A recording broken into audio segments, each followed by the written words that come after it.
ಶಾಸಕರಿಗೆ ಐಪಿಎಲ್ ಪಂದ್ಯಗಳ 3 ಟಿಕೆಟ್ ಹಾಗೂ ಅಂತಾರಾಷ್ಟ್ರೀಯ ಪಂದ್ಯಗಳಲ್ಲಿ 2 ಟಿಕೆಟ್ ಉಚಿತವಾಗಿ ನೀಡಲು ಒಪ್ಪಿದ್ದಾರೆ.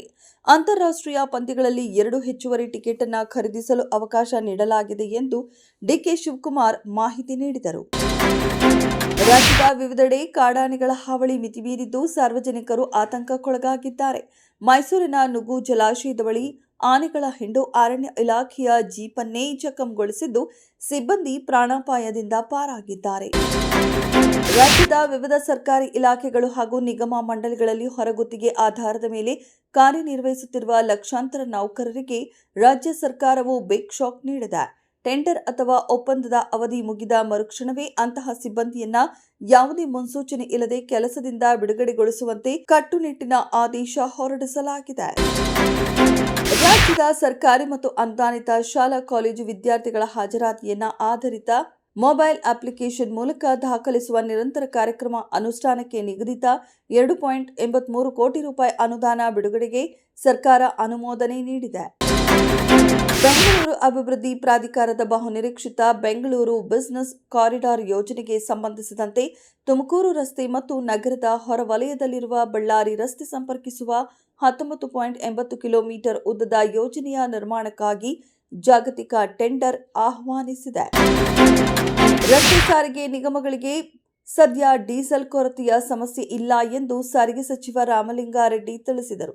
ತಕ್ಷಣಕ್ಕೆ 4 ನಿಗಮಗಳಿಗೂ ಯಾವುದೇ ಸಮಸ್ಯೆ ಇಲ್ಲ.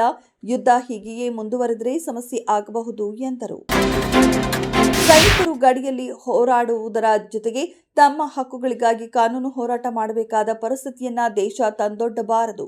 ಯೋಧರಿಗೆ ಸೂಕ್ತ ರೀತಿಯಲ್ಲಿ ಕಾನೂನು ನೆರವು ಸಿಗುವುದನ್ನು ಖಾತರಿಪಡಿಸಿಕೊಳ್ಳಬೇಕು ಎಂದು ಭಾರತದ ಮುಖ್ಯ ನ್ಯಾಯಮೂರ್ತಿ ಸೂರ್ಯಕಾಂತ್ ಹೇಳಿದ್ದಾರೆ. ಇರಾನ್ ಜೊತೆ ಯುದ್ಧ ಆರಂಭಿಸಿದ ಟ್ರಂಪ್ ಈಗ ಅಡಕತ್ತರಿಗೆ ಸಿಲುಕಿದ್ದಾರೆ. ಅವರು ಮಧ್ಯಪ್ರಾಚ್ಯದಿಂದ ಹಿಂದೆ ಸರಿಯಲು ಬಯಸುತ್ತಾರೆ. ಆದರೆ ಮುಖ ಉಳಿಸಿಕೊಳ್ಳಲು ಪಾಕಿಸ್ತಾನವನ್ನ ಮಧ್ಯವರ್ತಿಯಾಗಿ ಬಳಸಿಕೊಂಡು ಶಾಂತಿ ಮಾತುಕತೆಯ ನಾಟಕವನ್ನ ಮಾಡುತ್ತಿದ್ದಾರೆ. ಪಾಕಿಸ್ತಾನದ ಪ್ರಧಾನಿ ಶಹಬಾಜ್ ಶರೀಫ್ ಅವರ ಟ್ವೀಟ್ ಅನ್ನ ಟ್ರಂಪ್ ಸ್ವತಃ ಹಂಚಿಕೊಂಡು ಪಾಕಿಸ್ತಾನದ ಮಧ್ಯವರ್ತಿ ಪಾತ್ರಕ್ಕೆ ಬೆಂಬಲ ವ್ಯಕ್ತಪಡಿಸಿದ್ದರು. ಭಾರತ ಟಿ20 ತಂಡದಲ್ಲಿ ಅವಕೃಪೆಗೆ ಒಳಗಾದ ಬ್ಯಾಟರ್ಗಳಾದ ಶುಭ್ಮನ್ ಗಿಲ್ ಮತ್ತು ಶ್ರೇಯಸ್ ಅಯ್ಯರ್ ಅವರು ಇಂದು ನಡೆಯುವ ಐಪಿಎಲ್ ಹಾಲಿ ಆವೃತ್ತಿಯ ಆರಂಭಿಕ ಪಂದ್ಯದಲ್ಲಿ ಉತ್ತಮ ಪ್ರದರ್ಶನ ನೀಡುವ ಉತ್ಸಾಹದಲ್ಲಿದ್ದಾರೆ. ಈ ಇಬ್ಬರು ಕ್ರಮವಾಗಿ ಗುಜರಾತ್ ಟೈಟನ್ಸ್ ಮತ್ತು ಪಂಜಾಬ್ ಕಿಂಗ್ಸ್ ತಂಡಗಳನ್ನು ಮುನ್ನಡೆಸಲಿದ್ದಾರೆ. ಕನ್ನಡ ಚಿತ್ರರಂಗದಲ್ಲಿ ಯಲ್ಲಮ್ಮನ ಕುರಿತು ಒಂದಷ್ಟು ಹಾಡುಗಳು ಬಂದಿವೆ. ಈಗ ಅವುಗಳ ಸಾಲಿಗೆ ಮತ್ತೊಂದು ಹೊಸ ಗೀತೆ ಸೇರ್ಪಡೆ ಆಗಿದೆ. ಈ ಹಿಂದೆ ಬ್ರಹ್ಮರಾಕ್ಷಸ ಸಿನಿಮಾ ಮಾಡಿದ್ದ ಶಂಕರ್ ರಾಜ ವರ್ಮಾ ಅವರು ಈಗ ಶ್ರೀಕೃಷ್ಣ ಎಂಬ ಹೊಸ ಚಿತ್ರವನ್ನ ಮಾಡಿದ್ದಾರೆ. ಮೇ ತಿಂಗಳಲ್ಲಿ ಸಿನಿಮಾ ಬಿಡುಗಡೆ ಮಾಡುವ ಪ್ಲಾನ್ ಇದೆ. ಈಗ ಇದೇ ಸಿನಿಮಾದಿಂದ ಉದೋ ಉದೋ ಯಲ್ಲವ್ವ ಹಾಡನ್ನ ರಿಲೀಸ್ ಮಾಡಲಾಗಿದೆ.